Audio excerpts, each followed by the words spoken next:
hemos estado estudiando el libro de Apocalipsis, ¿verdad? Pero desde otro enfoque, no desde el enfoque de tratar de hacer un esquema de acontecimientos y poder saber casi día y hora en que van a suceder las cosas. No, porque ese no es el enfoque realmente del Apocalipsis.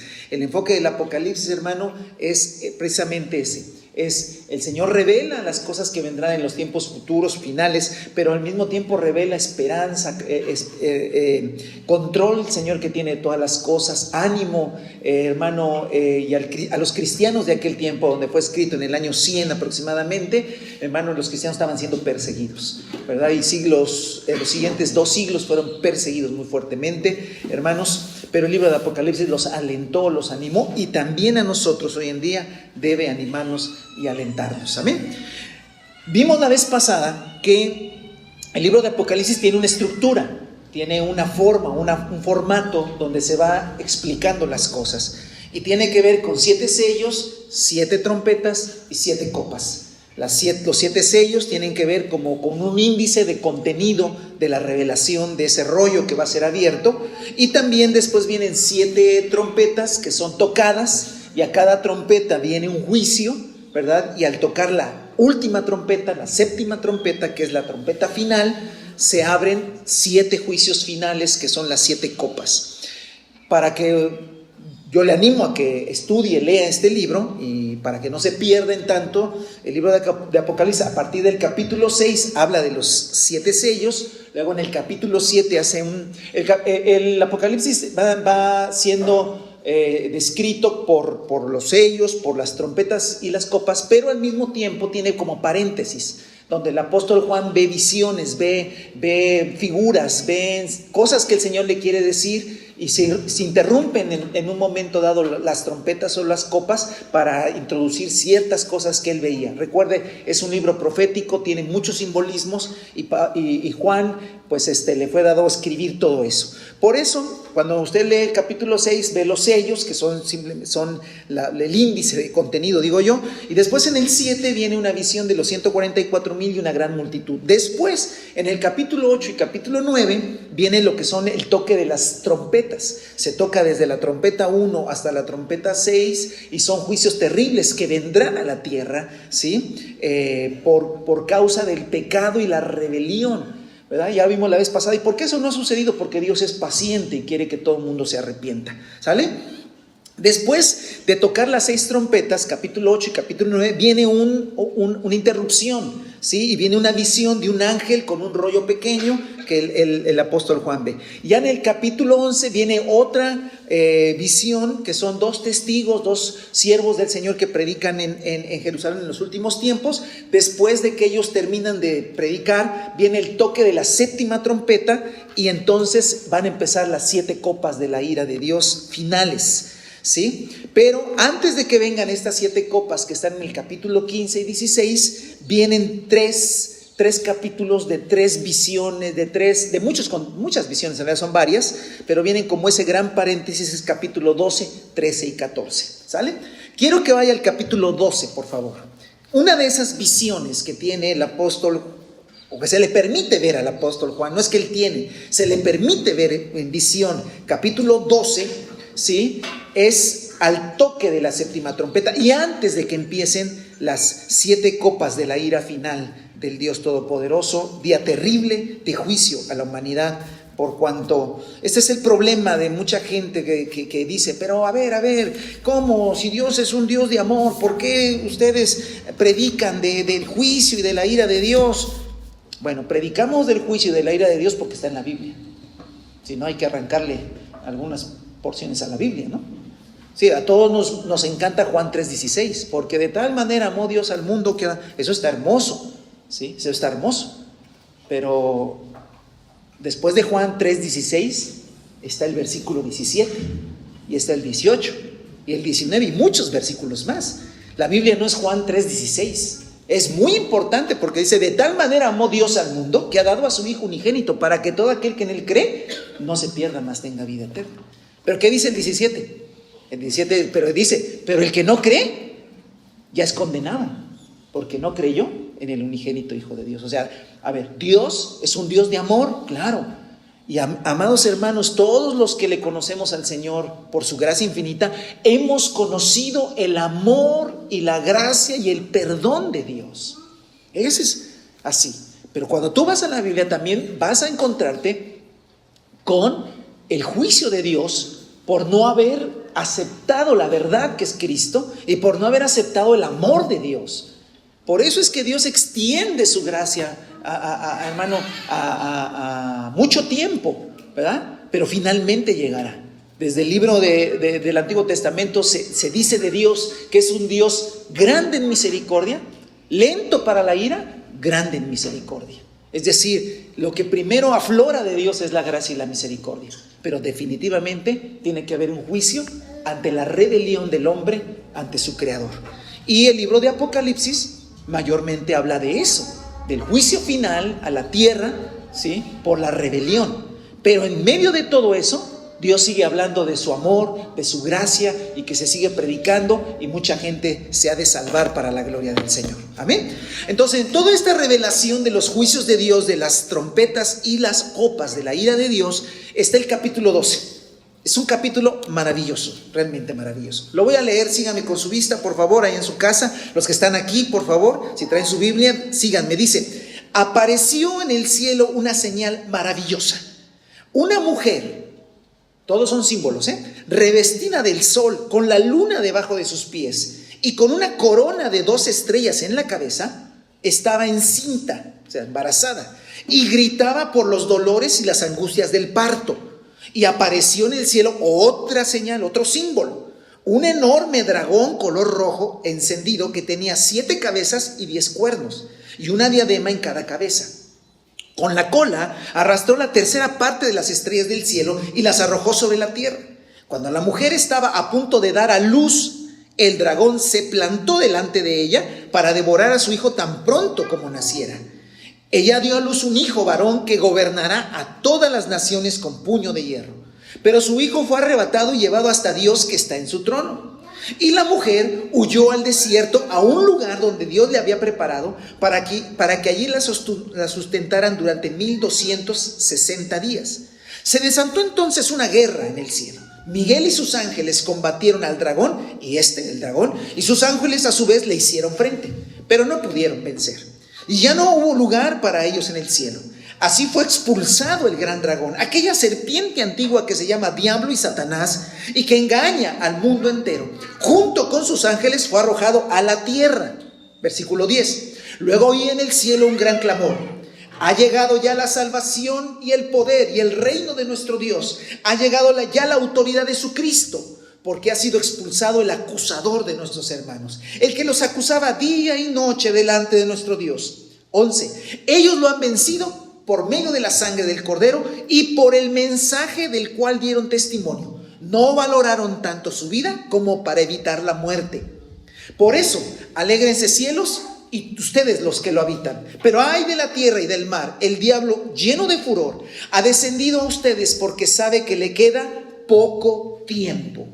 Cuando el dragón se vio arrojado a la tierra, persiguió a la mujer que había dado a luz al varón.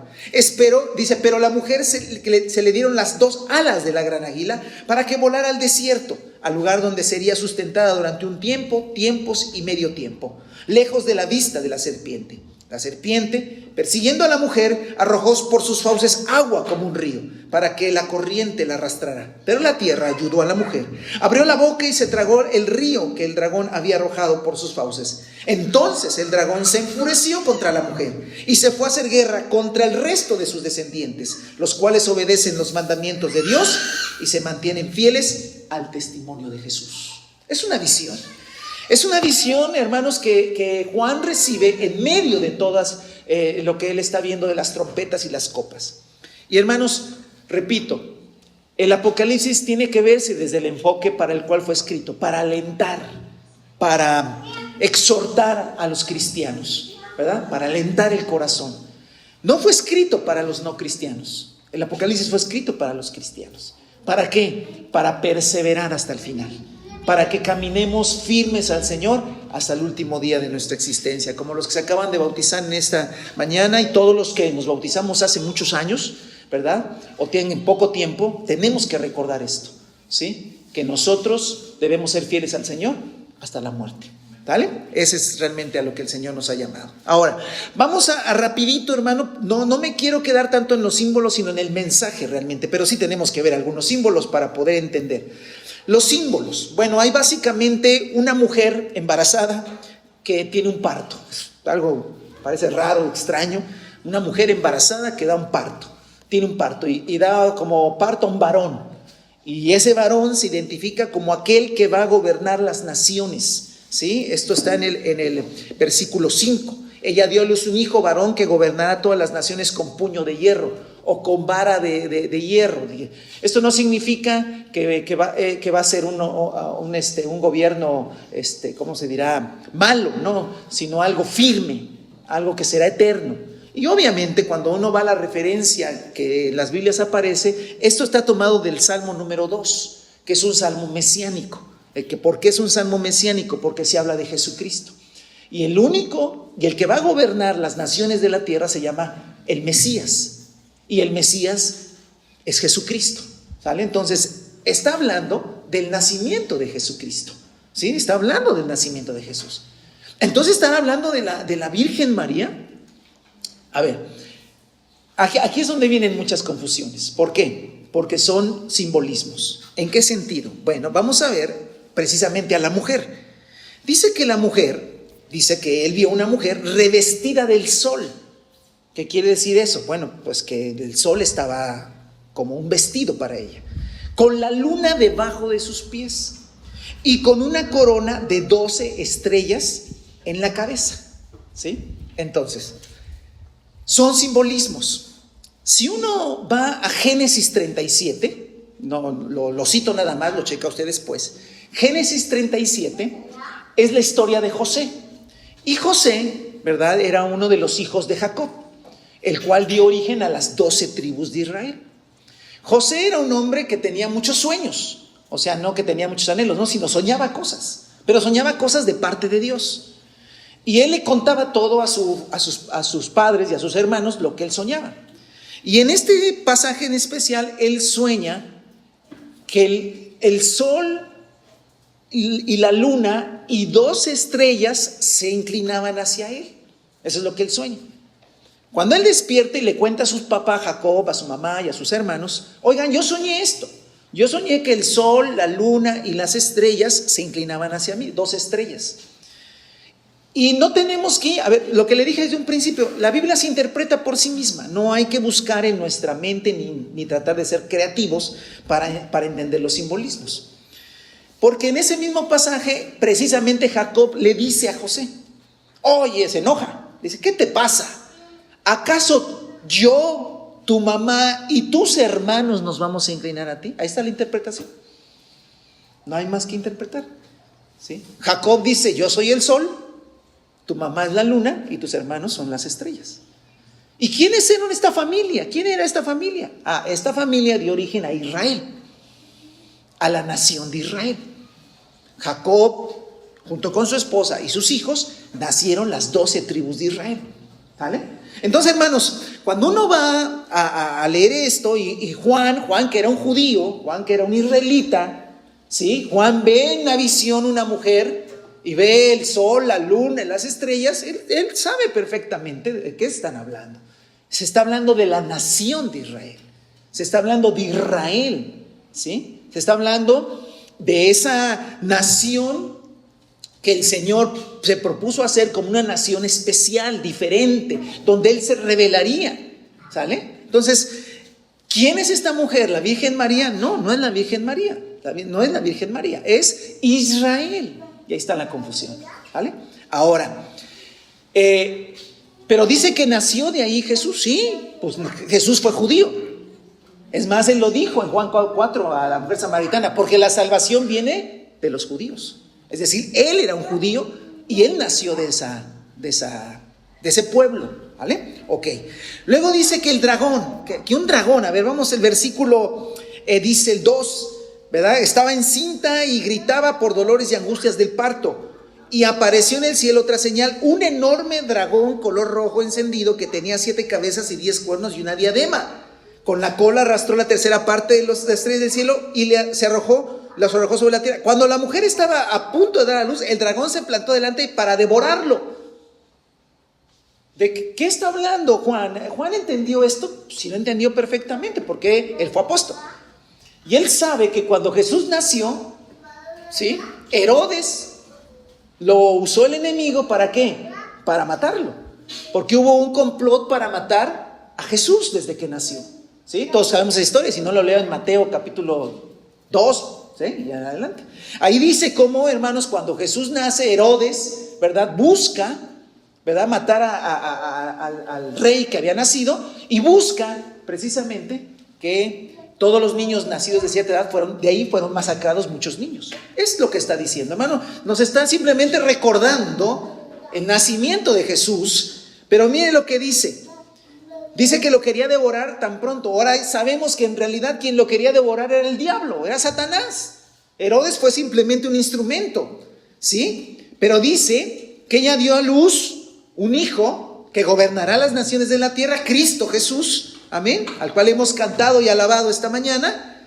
Pero dice que no tuvo éxito. El diablo no pudo matar a Jesús en el nacimiento, pero al contrario, Jesús fue arrebatado y llevado hasta Dios, que está en su trono. Ya sabe usted que Jesús resucitó y ascendió y está sentado a la diestra del Padre. Amén, hermanos. Entonces nos está diciendo no cosas tan raras a los cristianos, nos está diciendo el evangelio, nos está volviendo a dar el evangelio este pasaje. Nos está diciendo Jesús es a ver, recuerda que el Señor, desde que Adán y Eva pecaron, el Señor le dijo a la mujer y le dijo al diablo: de la simiente de la mujer nacerá uno que te aplastará la cabeza. ¿Sale? Entonces siempre el diablo quiso andar buscando a ese que le aplastaría la cabeza. Y siempre que había alguien especial, trataba de matarlo. Eso es lo que pasó con Caín y Abel. ¿Sí? Caín mató a Abel, ¿por qué? Porque el enemigo pensó que Abel era él que le aplastaría la cabeza. Y así, hermano, vino matando a todos o tratando de evitar que naciera ese que le aplastaría la cabeza. Pero ¿qué cree, hermano? Que nació el que le aplastó la cabeza. Cristo Jesús nuestro Señor. Amén. Y efectivamente cuando él supo que iban a ser el Mesías, trató de matarlo, pero no pudo. Hermano, por eso el libro de Apocalipsis me encanta. Y nos debe encantar a todos. ¿Por qué? Porque el diablo no pudo, no puede, no pudo. Porque el vencedor es Cristo, porque el vencedor es Dios. No, hermano, pero es que el dragón ese me da miedo. No, es que me da miedo todo eso que, hermano, a ver, es que tenemos que leer desde otra perspectiva, desde otro enfoque. ¿Cuál? No lo que el diablo hace, sino lo que Dios hace. El diablo quiso devorar a Jesús, no pudo. ¿Por qué? Porque Dios es todopoderoso. ¿Cuántos alaban el nombre del Señor? Ok. Entonces los simbolismos nos llevan a algo. ¿Qué dice? Que Jesús fue llevado al cielo. Y la mujer simboliza a Israel, ¿vale? Ok, pero el 7 dice algo interesante. Dice que después de que la mujer huyó y él ya no pudo, se desató entonces una guerra. ¿Cuándo se desató esa guerra? No lo sé, hermano, no, es que no te trata de decir momentos para que tengamos un esquema cronológico de no, es lo que él está viendo. Dice que entonces vio que se desató una guerra. ¿En dónde? En el cielo. Miguel, y no me voy a ir ahí para no distraerme tanto, Miguel es un arcángel, ¿sí? Que si tú lo buscas en Daniel 12:1 te darás cuenta que es un ángel es un arcángel que fue enviado para proteger al pueblo de Dios. Entonces dice que Miguel es un arcángel y sus ángeles combatieron contra el dragón. Y sus ángeles le hicieron frente al dragón. Y entonces el dragón también, junto con sus ángeles también, se enfrentaron. ¿Sí? Y usted dice, ay, qué terrible, no, pero lea bien. Pues no pudo, es que nunca puede. Ajá. Pero no pudieron vencer y ya no hubo lugar para ellos en el cielo. Así que fue expulsado el gran dragón. Y luego ya nos revela quién es. Es aquella serpiente antigua que se llama Diablo y Satanás, y que engaña al mundo entero. Junto con sus ángeles fue arrojado a la tierra. ¡Wow! Hermano, la Biblia se interpreta por sí misma y ese dragón así rojo encendido no es otro más que la serpiente antigua, es decir, la que engañó a Adán y a Eva en el huerto del Edén, y es el que se llama diablo y el que se llama Satanás, ¿sí? Diablo y Satanás. Dos palabras, hermanos, que nos tienen también un significado. La palabra diablo significa calumniador y la palabra Satanás significa adversario, es lo que significa, ¿sí? Diablo significa el que calumnia o el que acusa, eso es lo que significa, ¿sale? El nombre. Y entonces vea cómo el libro está escrito para nosotros, para que nosotros entendamos que la serpiente antigua, que es porque el diablo engañó a la mujer y al hombre a través de una serpiente, ¿sí? Es aquel dragón, es aquel ser maligno que se llama diablo, el acusador, el calumniador, y también Satanás, es decir, el adversario. Y luego dice, el que engaña al mundo entero, ¿sale? Ahorita platicamos un poquito de eso. Dice que junto con sus ángeles fue arrojado a la tierra. Quiero decirle un poquito qué significa eso de arrojado a la tierra. En el griego, busqué la palabra en griego, que es el idioma original de este texto, y dice que la palabra o el verbo arrojar significa lanzar con violencia hacia adentro de algo, es decir, como encarcelar, como encajonar, como poner dentro de algo. Entonces lo que está diciendo, hermano, es que Juan vio que hubo una guerra en el cielo, ¿sí? Y que Miguel, que es de parte de Dios, y los ángeles junto con él, le hicieron frente al diablo y a sus huestes, y dice que fueron expulsados, pero más bien la palabra es enviados, opuestos, encerrados, si usted me deja decirlo, dentro del planeta Tierra. No, hermano, entonces el diablo ahorita, sí, podemos empezar nuestra mente a imaginar mil cosas, pero por pura deducción, uno entiende que el diablo actualmente y sus huestes, y no me gusta hablar mucho de él porque no tengo por qué hablar de él, sino de Jesucristo, pero lo que sí se entiende, hermano, es que se mueve en los ámbitos terrenales y celestiales. Pero que llegará un momento, hermano, donde solamente se podrá mover, escuche, quedará limitada su acción al planeta Tierra. Eso es lo que está diciendo. ¿Vale? Quiero dejar el mensaje que está en la parte central, pero quiero irme a qué más sigue después de eso. Versículo 13 dice: cuando el dragón se vio arrojado a la tierra, cuando el dragón se vio encarcelado en la tierra, persiguió a la mujer, o sea, persiguió a Israel, que había dado a luz al varón. Pero a la mujer se le dieron las dos alas de la gran águila para que volara al desierto, al lugar donde sería sustentado. Entonces no puede hacer nada contra ella.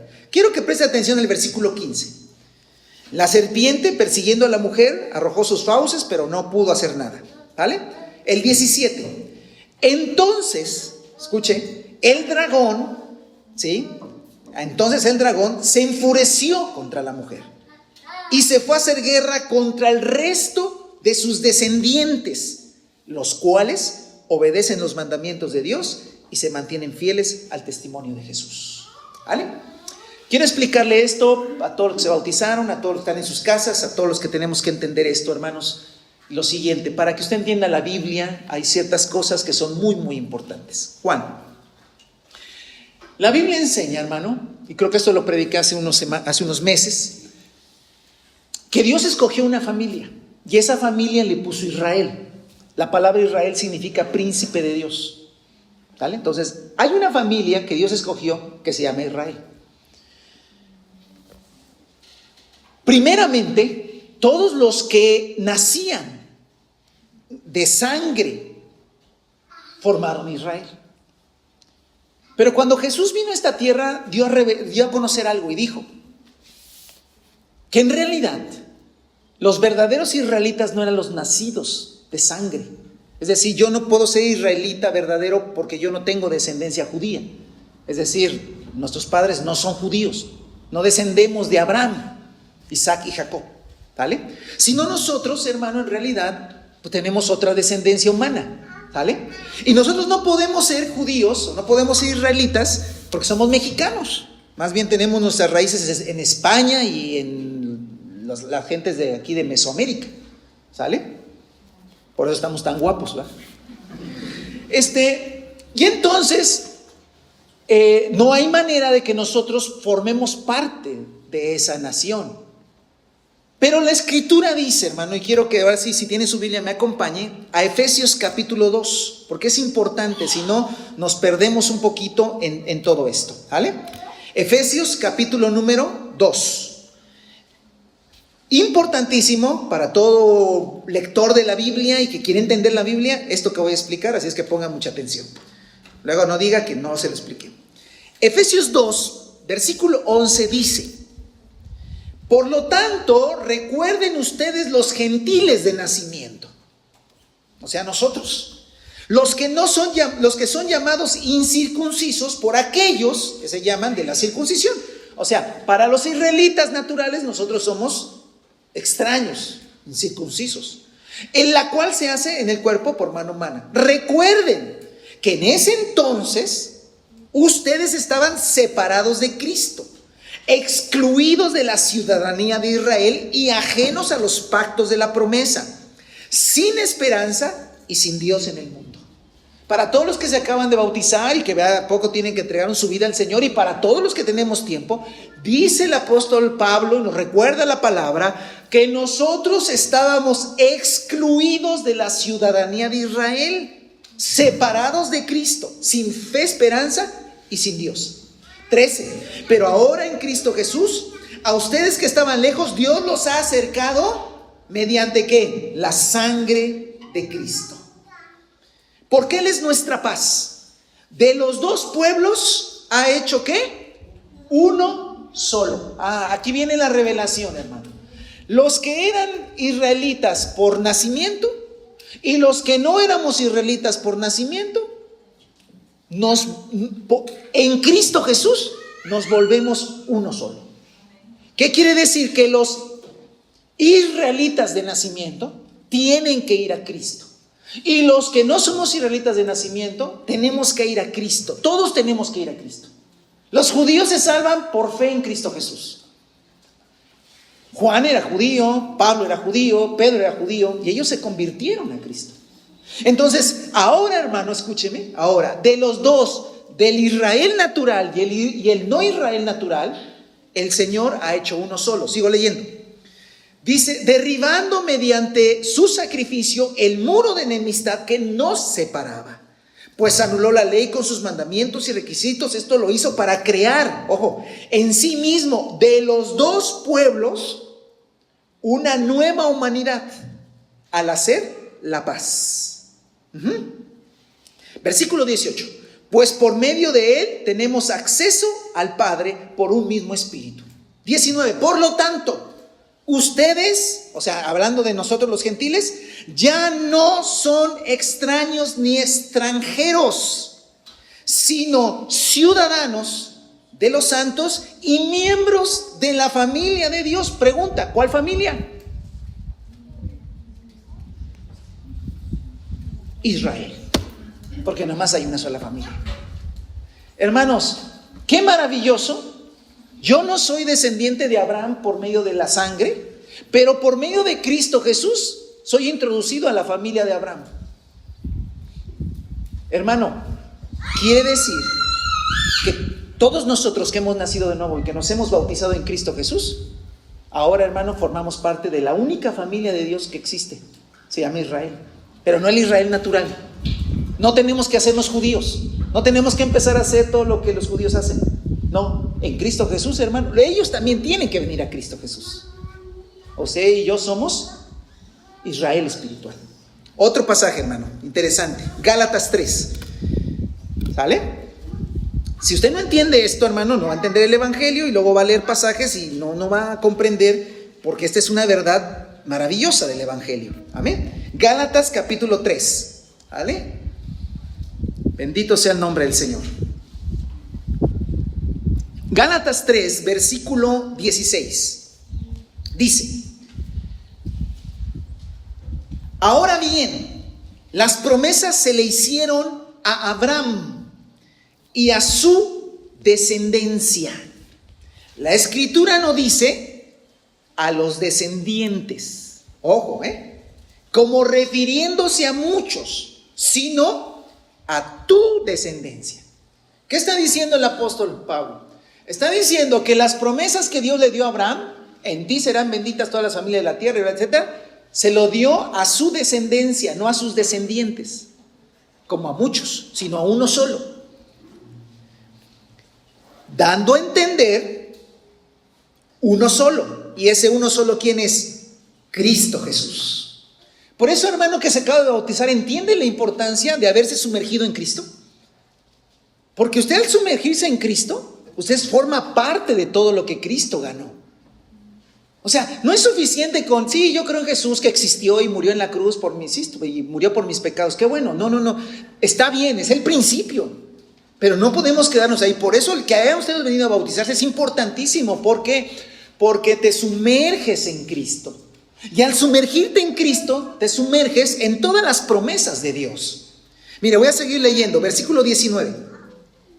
Entonces, ¿cuál era el propósito de la ley? La ley israelita, judía, la de Moisés. Fue añadida por causa de las transgresiones hasta que viniera la descendencia, a la cual se le hizo la promesa. La descendencia es Cristo. La ley se promulgó por medio de ángeles por conducto de un mediador. Ahora bien, no hace falta mediador si hay una sola parte. Sin embargo, Dios es uno solo. Si esto es así, ¿estará la ley en contra de las promesas de Dios? De ninguna manera. Si se hubiera promulgado una ley capaz de dar vida, entonces sí que la justicia se basaría en la ley. Pero la Escritura declara que todo el mundo es prisionero del pecado. Todo el mundo está prisionero del pecado. Para que mediante la fe en Jesucristo, lo prometido se les conceda a los que creen. Antes de venir esta fe, la fe en Jesús, la ley nos tenía presos, encerrados, hasta que la fe se revelara. Así que la ley vino a ser nuestro guía, encargado de conducirnos a Cristo, para que fuéramos justificados por la fe. Pero ahora que ha llegado a la fe, ya no estamos sujetos a esa guía de la ley. Ahora sí, a lo que quiero que llegue, hermano, lleguemos. Todos ustedes son hijos de Dios mediante la fe en Cristo Jesús. Ya sabe, no todos los seres humanos son hijos de Dios. Nada más son hijos de Dios los que creen en Cristo Jesús. Porque todos los que se han sido bautizados, ¿cuántos dicen amén, hermano? Usted hoy. Porque todos los que han sido bautizados en Cristo se han revestido de Cristo. O sea, hermano, los que hoy se bautizaron en realidad se sumergieron en Cristo. Ustedes están metidos, se vistieron de Cristo. Y entonces, las promesas de Abraham fueron dadas a Cristo y por consiguiente a ti, porque estás en Cristo. Amén. Ya no hay judío ni griego, ¿ya ve? Ya no importa, no, que yo soy judío y que soy descendiente de Abraham, felicidades. No, yo no soy judío, yo no soy descendiente de Abraham, felicidades, no importa. Ya no importa, lo que importa es que el judío, el griego, el mexicano, el norteamericano, el de Fortín, el de Tlaxcala, el de Tierra Blanca, el de todos lados, se metan a Cristo. Pero ¿cómo me puedo meter en Cristo? Pues lo acabamos de ver hace una hora. Yo nomás los ayudé, hermano, a que se metieran en Cristo. Que no se les olvide que se sumergieron en Cristo. No se hicieron parte de una religión. Se sumergieron en Cristo. Y en cualquier momento que tengas alguna lucha espiritual, acuérdate que estás sumergido en Cristo. No digas, es que yo sufro.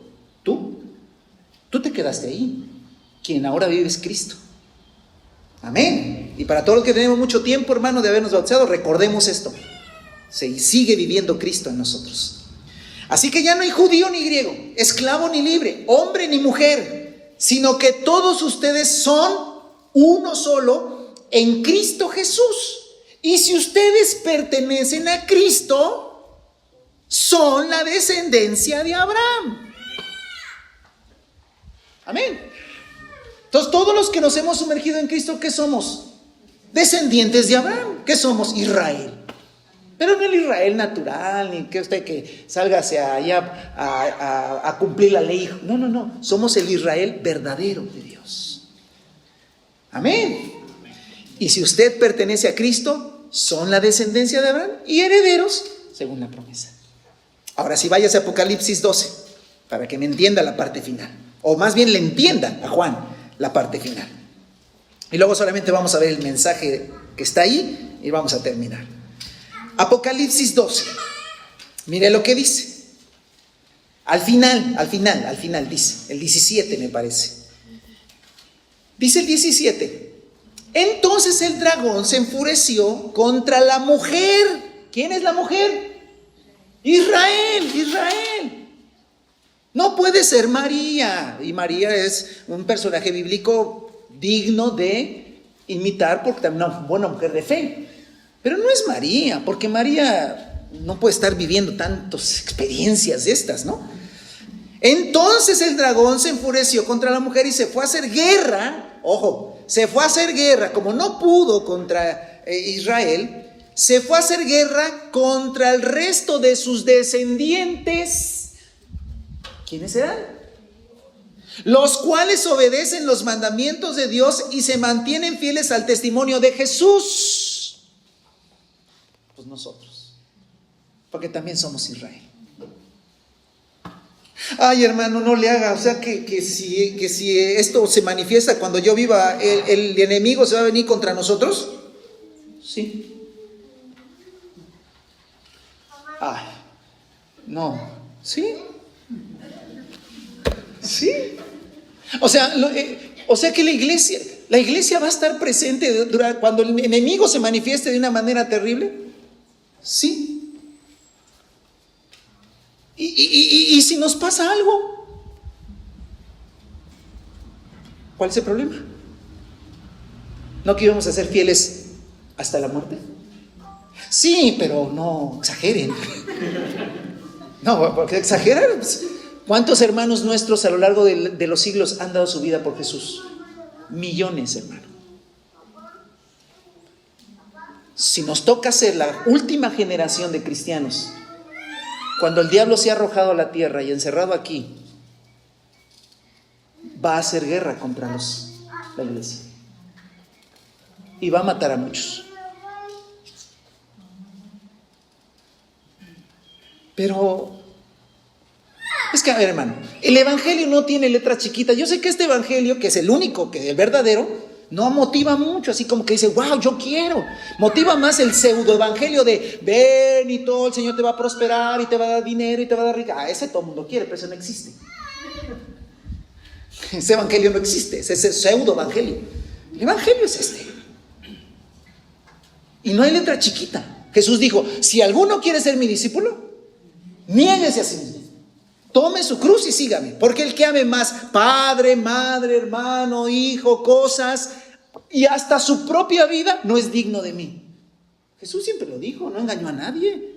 No dijo, muchos van a morir por mí, No, Señor, no importa, yo quiero seguirte en la eternidad. Muchos no han muerto por el Señor. Muchas generaciones han muerto pues porque llegó la hora de morir o también no se alimentan bien y se mueren antes. Pero hermano, llega el momento en que hay que dar la vida por el Señor. Y eso estaba escrito. Además, hermano, pues los que acaban de bautizarse se murieron. Sí, pero nomás nos morimos de a mentiritas. No fue de a mentiritas, hermano, fue de veritas. Porque ahora estamos muertos en Cristo Jesús. ¿Ya no vivo? Y si el Señor se quiere glorificar, como en la actualidad, hermano, hay lugares donde los cristianos son perseguidos y son muertos por el testimonio de Jesús. Amén. Y hermano, son fieles hasta la muerte. ¿Son mejores que nosotros? No, simplemente a ellos les tocó.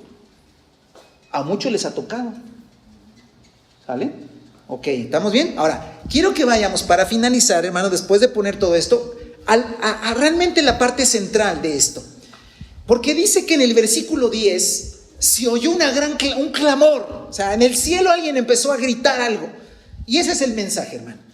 Más que el diablo y que la serpiente y que todo eso, hermano, que es periférico, hay un mensaje. Luego hay en el cielo un gran clamor. Han llegado ya la salvación y el poder y el reino de nuestro Dios. Ha llegado ya la autoridad de su Cristo, porque ha sido encerrado el acusador de nuestros hermanos, el que los acusaba día y noche delante de nuestro Dios. Me encanta el 11, hermano. Ellos lo han vencido. Aleluya. Ellos lo han vencido. Amén, hermano. ¿Me entiende? ¿Por qué el mensaje de Apocalipsis es maravilloso? Porque no es que el diablo que se levanta y que quiere y que hace cosas. El mensaje es: lo han vencido. Nuestros hermanos lo han vencido. Dice, ellos lo han vencido. ¿Cómo lo vencieron? Por medio de la sangre del Cordero. Aleluya. Por el testimonio por el mensaje por el cual dieron testimonio. Y ojo, no valoraron tanto su vida como para evitar la muerte. Hermano, ser iglesia, verdaderamente ser iglesia de Dios, del Señor, haber nacido de nuevo, es algo maravilloso, que tiene que ver con una convicción interna, hermano, que te puede llevar hasta la misma muerte.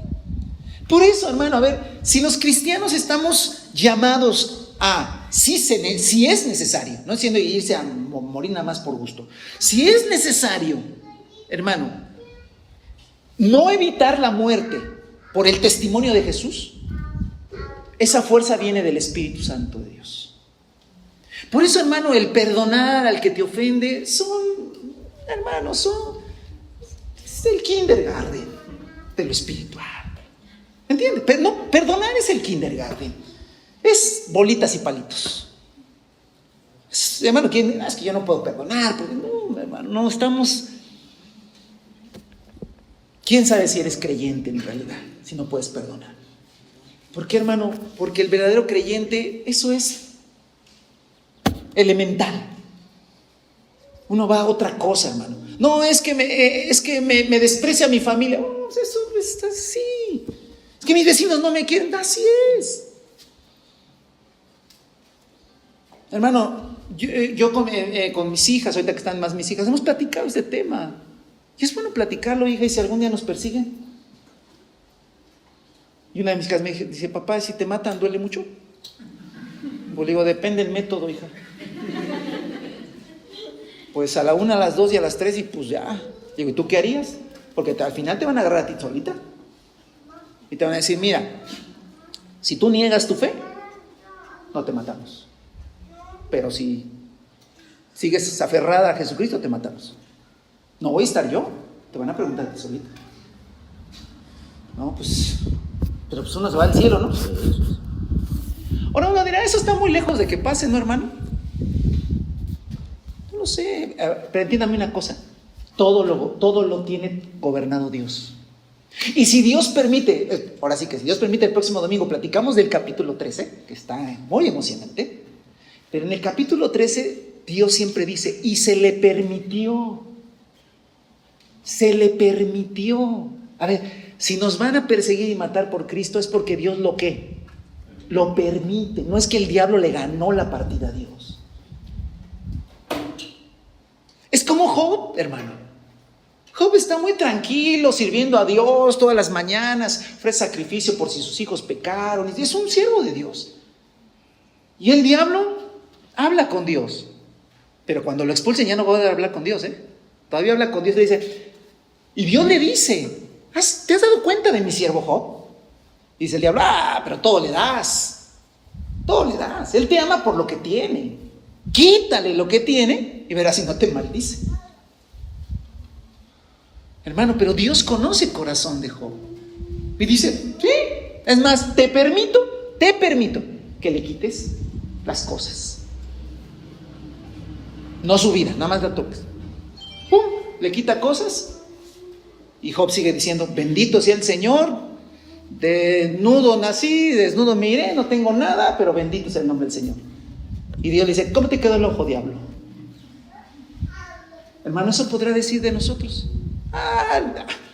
Israel y Sol, bueno, pues porque. No, Dani, no, pues porque Chayote. valió, pero en el día que no valió, sí te maldice. Por poner algo, ¿no? Que los hermanos siembran chayote en Zaratlaco. Dice Dios, mira, no va a valer el chayote, y el domingo están cantando en la congregación. ¿Por qué? Porque han negado su vida. Y entonces el diablo le dice, bueno, pero nomás le quité sus cosas, pero déjame tocar sus hijos. Órale, mata a sus hijos. Le da una enfermedad. Y Job, ¿me entiende, hermano? No es que el diablo ganó, es que se le permitió. ¿Y por qué se le permite, hermano? Se le permite porque Dios conoce el corazón del Israel, de los que son suyos. De los que un día vinieron al agua y se sumergieron y dijeron, Señor, ya no vivo yo. ¡Pum! Como ya no vives tú, yo puedo hacer muchas cosas contigo. Alaba el nombre del Señor, hermano. Pero entonces solamente me quiero finalizar en esta parte hermosa, hermano, porque dice, ojo, dice el versículo 10, ha llegado la salvación y el poder y el reino de nuestro Dios, porque ha sido expulsado el acusador de nuestros hermanos. El que los acusaba día y noche delante de nuestro Dios. Desde que, hermano, el diablo es precisamente la palabra diablo es calumniador o acusador. Entonces el diablo acusa y nos acusa delante de Dios. Pero ¿sabe qué, hermano? ¿Sabe qué? Que nosotros le hemos vencido, ¿sabe por qué? Por la sangre de Jesús. ¿Por qué? Sí, es cierto. Aún siendo cristianos, no estoy hablando de pecar, vivir pecando, pero hemos hablado de más, tomado una actitud equivocada, y el Espíritu Santo nos jala las orejas de ¿qué pasó? ¿Gobiernas tú o gobierno yo? No, tienes razón, Espíritu Santo. Esposa, perdóname, esto, lo otro. A lo mejor tuve una mala actitud con alguien, a lo mejor, no sé, hice algo que no está bien, porque me dejé guiar por mis pasiones, mis pensamientos, y no por la guianza del Espíritu. El diablo corre y te acusa. Por eso, hermano, tú tienes que ir a la sangre de Cristo Jesús. Todos los días, el Señor, perdóname, hasta de lo que no me acuerdo. Perdóname, Señor. De todo pensamiento que se escapó al gobierno del Espíritu Santo. De toda palabra, Señor, que no fue conforme al Espíritu, perdóname, la sangre de Jesucristo. Porque cuando llegue el diablo y le diga, pero Jorge dijo algo. ¿Jorge dijo algo? No. ¿Por qué? Porque la sangre de Cristo lo ha cubierto todo. Esa es la manera de vencer, hermano. ¿Vale? Ahora, cuando Pablo predicaba de esta manera, no digo que yo predico igual, sino de estos conceptos, la gente de ese tiempo decía, entonces puedo irme a fornicar. Y además digo, la sangre de Cristo. Puedo irme a placeres y la sangre de Cristo. Puedo andar de adúltero y la sangre de Cristo. Puedo andar robando y la sangre. No. Porque dice Romanos capítulo 6. ¿Perseveraremos en el pecado para que la gracia crezca? En ninguna manera. Porque los que hemos muerto al pecado, ¿cómo viviremos en él? Pues si morimos al pecado, hermano. Amén. Ahora algo bien importante, hermano, que me encanta. Y dice, ellos lo han vencido mediante la sangre del Cordero. Y ojo, lo han vencido. Nosotros vencemos al diablo, hermano, por el mensaje del cual dieron testimonio. Yo les exhorto a todos, hermanos, a los que se bautizaron hoy, a los que están en sus casas, a mí mismo me exhorto, hermanos, anunciemos el mensaje de Jesucristo, dando testimonio de su poder. Si nosotros le anunciamos a la gente el mensaje de Jesús, manifestándolo como testimonio en nuestra propia vida, es decir, el Señor transforma y yo tengo una vida transformada, ¿verdad? El Señor cambia, yo tengo una vida cambiada. Demos testimonio a la gente, hermano. Ese es el medio para derrotar al diablo una y otra vez. No reprenda al diablo, predique a Jesucristo. ¿Me entiende? Porque aquí dice, ellos lo han vencido por la sangre del Cordero y por el mensaje del cual dieron testimonio. Y hermano, y terminar con algo maravilloso. No valoraron tanto su vida como para evitar la muerte. Eso significa, hermano, no nos cuidemos tanto. No le pongamos tanto valor a nuestra propia vida. Pongámosle valor a la vida de Cristo en nosotros. Pongámosle valor, Hermano, tristemente, en muchos años de pastor me he encontrado con mucha gente que va a platicar con nosotros, pero va a platicar qué le hicieron, qué no le hicieron, que no lo valoran, que no le dan el valor que tiene, que lo han humillado. ¿Eso qué tiene de malo? No, es que no me respetan, es que no me valoran. Pero ¿dónde dice la Escritura que tienen que valorarte? Si lo que realmente pasó y hoy nos recuerdan, y gracias a los que se bautizaron hoy nos recuerdan que hemos muerto a nosotros mismos. De tal manera que ya no vivo yo, sino vive Cristo en mí. Y por eso, hermanos, le decía yo en un principio que el Evangelio no tiene letras chiquitas que esconden algo. No escondemos nada. El Señor Jesús jamás escondió nada. Recuerde, Él predicó un Evangelio, hermano, el Evangelio de la entrega, del sacrificio, del renunciar a uno mismo. Por esa razón, hermano, es que la gente se entusiasmaba con los milagros, pero cuando lo escuchaban predicar se desanimaban. Es decir, escuchaban de los milagros y estaban bien animados. Y cuando multiplicó los panes y los peces, no todos estaban felices.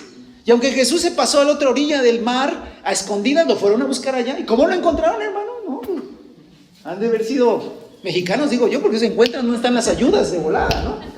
O sea, ¿dónde está la ayuda? La encontraron rápidamente. Y Jesús les dijo, ustedes no me buscan más que porque comieron de gratis allá. ¿Sí? Y entonces Jesús empieza a hablar y ¿qué? Todos se van. Y Pedro le dice a Jesús, Señor, ya la mayoría se fue. Sí, porque así era. Mira, a ver, ¿quién se va a convertir? Digo yo, solamente los que estamos locos se van a convertir con un mensaje de estos. Mira, ahí le va el mensaje para que se convierta la gente. Si alguno viene a mí y no sacrifica el amor a su padre, a su santa madre, a su esposa, a sus hijos, a sus hermanos, a sus hermanas, aún a su propia vida, no puede ser mi discípulo. Y el que no carga su cruz y me sigue, no puede ser mi discípulo. ¿Cuántos quieren ser mis discípulos? Pues nadie. A ver, Jesús, espérame. ¿Yo quieres que te ame más que a mi papá y a mi mamá? Que te ame más a ti que a mi esposa, que a mis hijos, que te ame más a ti que a mi propia vida, que yo agarre una cruz que es un símbolo de muerte todos los días, que yo agarre una cruz y te siga, y solamente así puedo ser tu discípulo. Sí. ¿Cuántos quieren? Pues nadie quería. Solamente los 20 locos de esta mañana.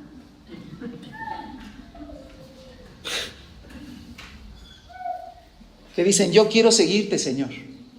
Y los muchos locos que tenemos muchos años de haber, hermano, aceptado que ya no vamos a vivir nosotros para nuestro propio gusto, ni por nuestros propios anhelos, sino para Jesucristo. Y hermano, entonces somos verdaderos discípulos del Señor. Así es que a los que hoy se bautizaron y a los que tenemos mucho tiempo, no se olviden que un día se bautizó. Y que usted un día le dijo a Jesús, ya no vivo yo, vas a vivir tú en mí.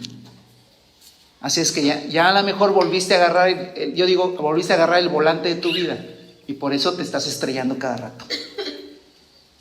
Vuélvete a quitar del control de tu vida y deja que Jesucristo, tú vete a la cruz, ahí estás bien muerto, porque nosotros, nuestra humanidad, lo único que hace es estorbar. Por eso tiene que morir. Alguien dijo, ¿qué habrá visto Dios en mí para que me escogiera? ¿Qué virtud habrá visto en mí? ¿Sabe qué vio en ti, hermano? ¿Y qué vio en mí? A un pecador que iba al infierno y que no tenía nada bueno. ¿Vale? Yo sé que esto ofende, hermano. Me ofende a mí mismo y ofende a muchos. Y mucha gente le apaga la transmisión y se acabó. Pero desde chiquitos nos quisieron enseñar a que somos la octava maravilla. Y que somos muy buenos para esto y somos muy buenos para el otro. Y no, hijo, y tú eres excelente. Y no, hija, tú eres lo máximo. Y tú eres mi princesa. Y tú vas a ser. Pues esa princesa un día tiene que llegar a Cristo y darse cuenta que no es una princesa, es una bruja pecadora, ¿sí? Que necesita morir para que nazca la belleza de Cristo en ella. Y que no es tu príncipe azul, tu principito, que es la octava maravilla, que nadie te toque a tu bebé en el kinder, porque si alguien toca y rasguña a tu bebé, tú te vas y desgreñas a la señora que tocó tu bebé, porque es lo máximo y además saca calificaciones 10. Pero ese bebé, ese principito, un día tiene que encontrarse con Cristo y darse cuenta que es un pecador que necesita arrepentirse y negarse a sí mismo y morir a sí mismo para que Cristo aflore. Amén, hermanos. Por eso el verdadero cristianismo, los verdaderos hijos de Dios son pocos en el mundo. Dicen que una de las religiones más grandes en el mundo es el cristianismo. Sí, bueno, las masas que creen que porque saben que existe Jesús y cada que tienen miedo, ¡ay! Cristo Santo. Eso es suficiente. Es un engaño. Por eso el diablo engaña. Pero a todos aquellos, hermanos, que nos hemos negado a nosotros mismos, el diablo sabe que verdaderamente a nosotros el Señor nos dirige. No somos mejores. No somos mejores. No éramos así que no somos buenos ni mejores que tuvimos que morir. Porque lo que ahora se manifiesta es Cristo Jesús. Así que, hermanos, vamos a darle gracias al Señor. El libro de Apocalipsis no es para espantar a nadie, es para alentar a los cristianos. El diablo todavía no ha sido arrojado a la tierra y todavía se mueve. Y no me importa dónde se mueva, ni me interesa, hermano. A mí me interesa Cristo Jesús. Pero Él dice en su palabra que nosotros, los hijos de Dios, le vencemos al enemigo con la sangre de Jesucristo, predicando su palabra y dando testimonio del poder de Dios, y no cuidándonos tanto, hermano, que si nuestra propia vida va en juego, pues se va, ya por sí ya se había ido, para la gloria del Señor. Cuando se den los tiempos, cuando aparezcan los tiempos, hermano, aparecerán. ¿No nos tocará a nosotros? No. A lo mejor tocará a nuestros nietos, a lo mejor nos tocará a nuestros bisnietos. No, entonces ya no vamos a tener hijos. No, pues ve, hermano. Ve cómo de repente a todos nos ven, no, entonces ya no voy a tener hijos. No, les voy a decir a mis hijos que ya no tengan nietos, menos bisnietos. ¿Qué tal si ellos les toca ese tiempo? Hermano, escúcheme. El poder de Dios es más grande. No, tengamos hijos y tengamos nietos y bisnietos y démosles testimonios de Jesucristo para que sean esa generación, hermano, la que dé testimonio en el último tiempo del poder de Dios. Qué privilegio será que nuestros hijos sean usados o bisnietos sean usados en los tiempos finales, hermano, para hablar de Jesucristo y del poder de Dios. Y si tienen que ser sacrificados, pues, ¿vale? Los apóstoles estaban locos. Los azotaban y salían riéndose. ¿Y por qué te ríes? Qué dicha haber sufrido por Jesús. Porque tenían otro chip, hermano. Ellos no querían a Jesucristo para mi beneficio. Ellos querían a Jesucristo para servir a Jesucristo. Y todos los que se bautizaron, ¿trae beneficio ser cristiano? Pues sí, paz, gozo, alegría, fe, mansedumbre, salvación. Pero en lo humano también, hermano, porque pues dejas de hacer cosas que te enferman, te destruyen. Pero en realidad el Evangelio no es para nuestro beneficio, es para que Cristo sea glorificado.